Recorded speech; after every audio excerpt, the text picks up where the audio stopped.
I've got this old Northfield table saw that just isn't really cost effective to restore and get working properly at the moment. There's bad motor bearings, obviously no fence, and a few other issues. But it is a nice big cast iron table that makes a great outfeed for the other one, but I need to finally go ahead and get the obviously very rusty top cleaned up a bit, so I'm not risking getting rust stains on any wood that passes across it. So to do so, since it's fairly heavy rust, starting with an angle grinder just to knock off the worst of it, then switching to a maroon Scotch-Brite pad, in this case on a buffer just because it's faster and easier than doing it by hand, and then going to finish it up with just wax to protect it and keep it from rusting again. Regular old paste wax works well. I just happen to have a bunch of this liquid wax that seems to work just as well. It's a little bit easier to apply, so that's what I'm going to use.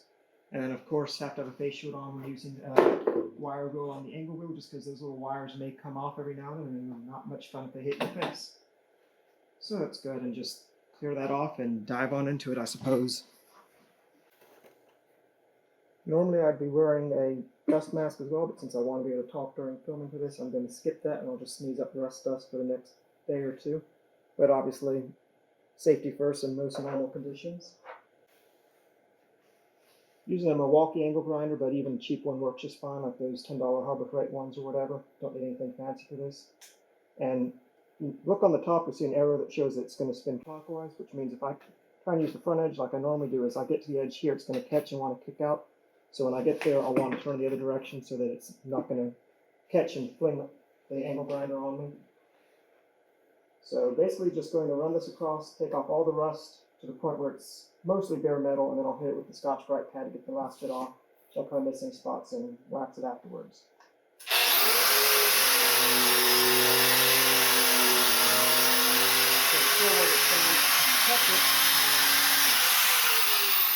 So if I come around the other direction and come off this way,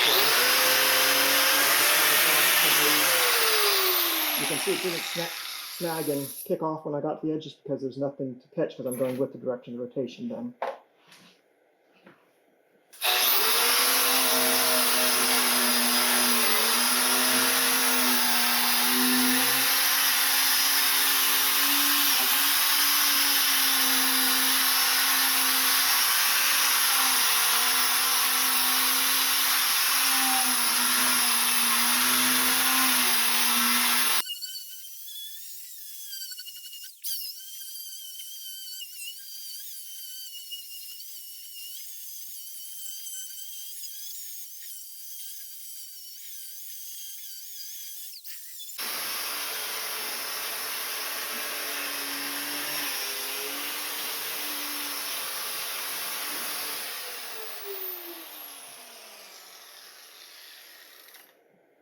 Yeah, I'm going to bring it on in closer so you can see how it's looking over where I've already hit it now.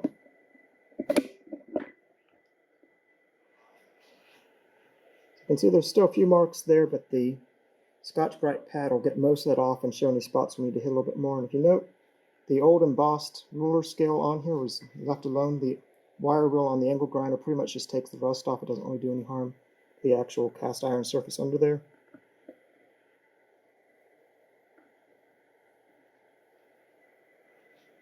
But a few minutes work there and it's already looking a good bit better. I could probably use it like that, but we'll go ahead and finish it off so it's done properly.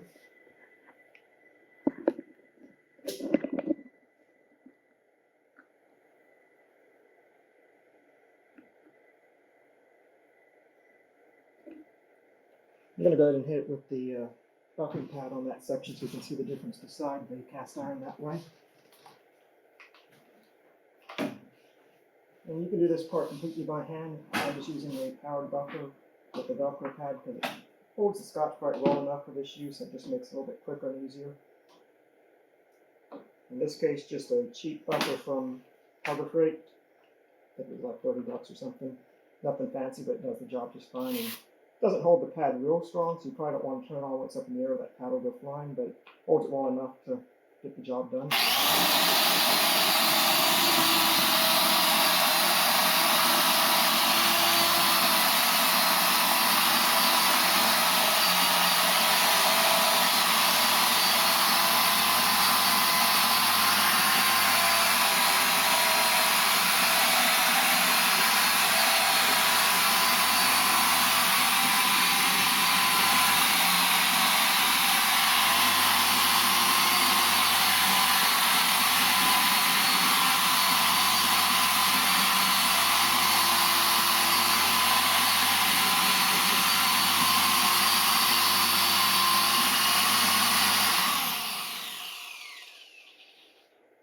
see it doesn't take too long, and got a few little spots right here.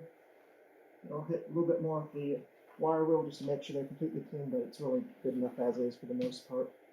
Like you can see, that didn't take very long to run. Really, overall, the process of derusting something like this, even when it's seemingly fairly heavily rusted, is a fairly quick and easy thing.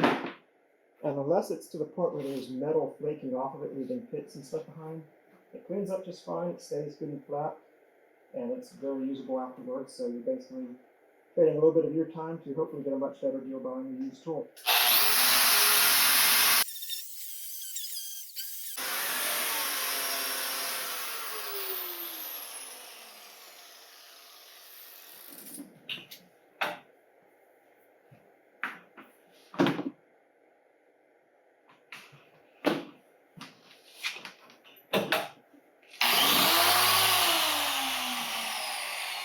And obviously I mentioned that to demonstrate what happens if you don't have the buffer on the table when you turn it on.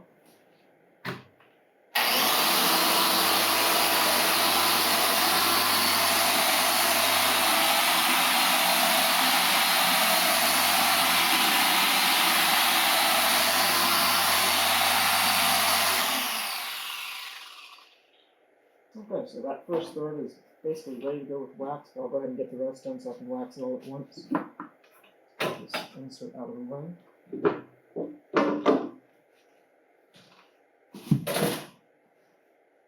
And onward with more of this. And you may find if you're using a cheaper one, it vibrates a little bit more, or especially if your wire wheel is a cheaper one. So you may want to take a break every now and then, your hands will start vibrating. Also, it helps me actually plug things back in. Amazingly, electric power tools work better if they have electricity.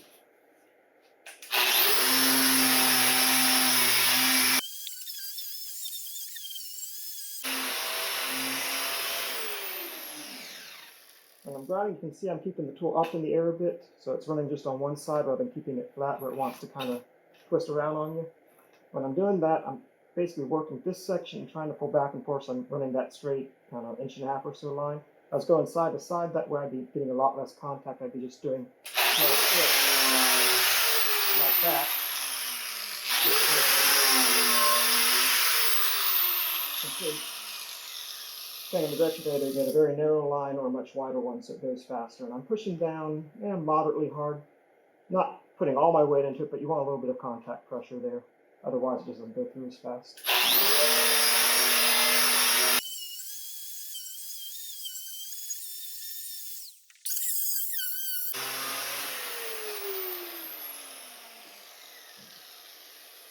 And I'm basically just working in the grid just so I'm not having to move around the saw constantly. Get to the section I can reach and then move on to the next one.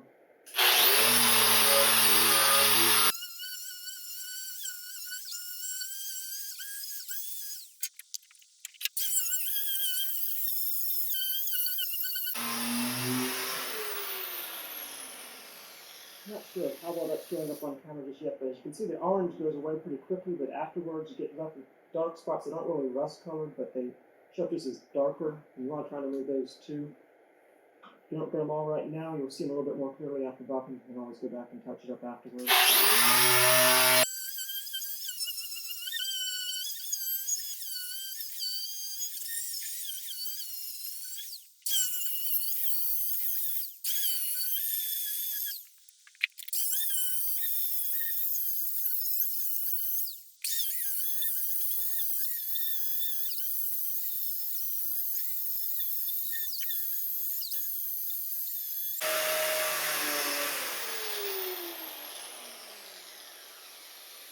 Now, this side's a little bit heavier rusty than the rest. It's not wanting to come off quite as quickly, so I have to go over a bit more.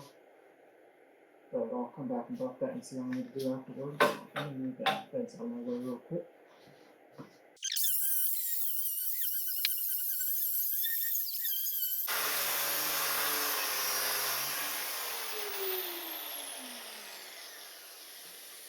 Not cleaning that section off quite as heavy, but I'm going to go ahead and buff it and see if that takes off more, if I need to come back heavier with the wire wheel to get that off completely.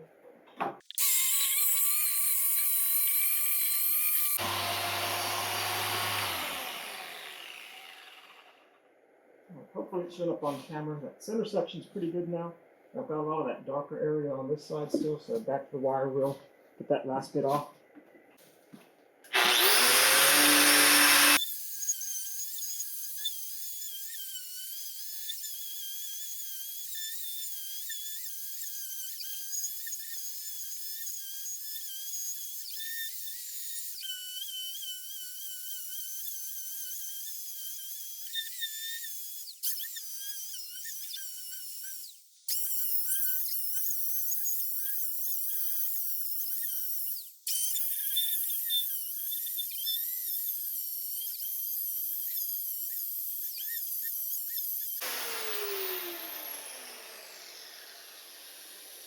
I think that's most of the spots, so again, back to buffing, and we'll see if that's it for the wire wheel, or if that'll be a little bit more of that.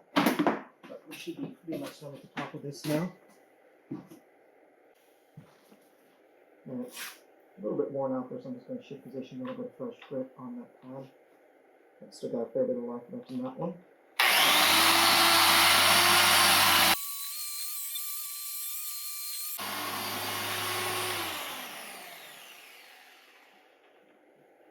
That section looks good. No further I've got to touch up. But I do need to hit those T-tracks real quick and knock out the worst of that.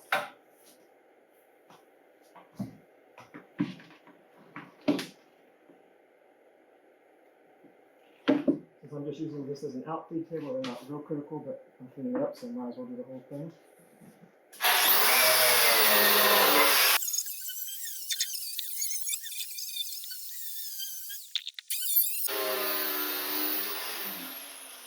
I'm going at an angle first to try and get up inside that little bit of a lip.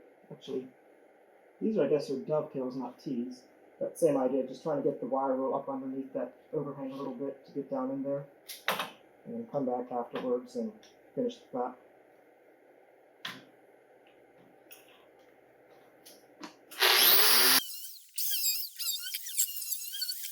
Apparently my camera only records about 33 minutes, and I missed where I put the wax on it.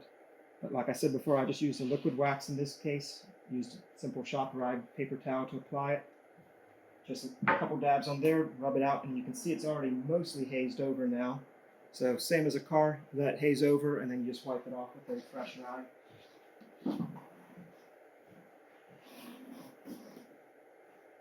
Kind of annoying, I missed a bit of it, but it's not anything particularly exciting.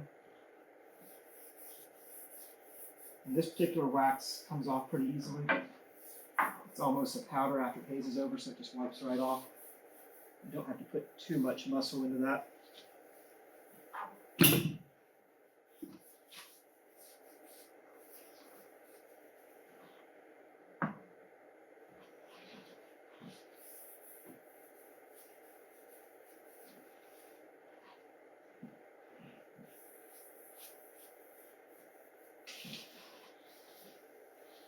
Bring your hand back across, you're basically just looking to see if you feel any spots that feel waxy afterwards. That just indicates you've got a bit more to remove in those areas.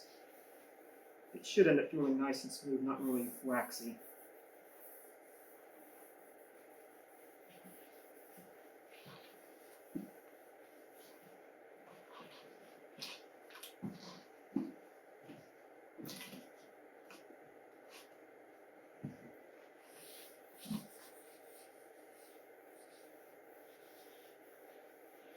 As you can see, it definitely doesn't look like a brand new table, but at the same time, it's a heck of a lot better than it had been before.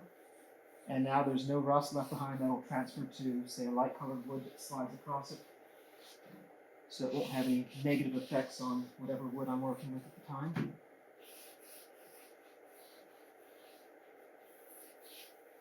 And this old Northfield saw is actually a little bit shorter than the shop box that's beside it that I use as my main table saw. So I've got it up on blocks until it's just a hair lower than the surface of the main saw, so when wood's coming down, it's not going to catch on this lip here. But still, it's close enough that I get good support so the wood doesn't tip up and catch the top of the blade or anything like that. I may fully restore it one of these days, but it'd be about $500 or $600 worth of parts and still have to find a fence for it. And I don't need an extra table saw right now, but it makes, like I said, a great outfeed table. It's I think something like 30 inches by 36 inches or thereabouts, and the saw itself is about 2,000 pounds. So needless to say, it's rock solid, not going anywhere as the material pushes across it. So yeah, that's pretty much all it is. I think on this one I spent about 45 or 50 minutes on it. Now you could use other processes like electrolysis to take it off overnight or over a few days, but it'd just be too much work to take a top this size off to be worth doing that when I can clean it up by hand in under an hour and be more than good enough for my use. So like I said, it's really not a big deal if you see rust on a used tool. It just means a little bit of extra work cleaning it up, but usually translates to a good savings when you're buying the tool. So definitely not a bad thing to see in my opinion. I'd much rather save a few bucks and spend an hour cleaning things up.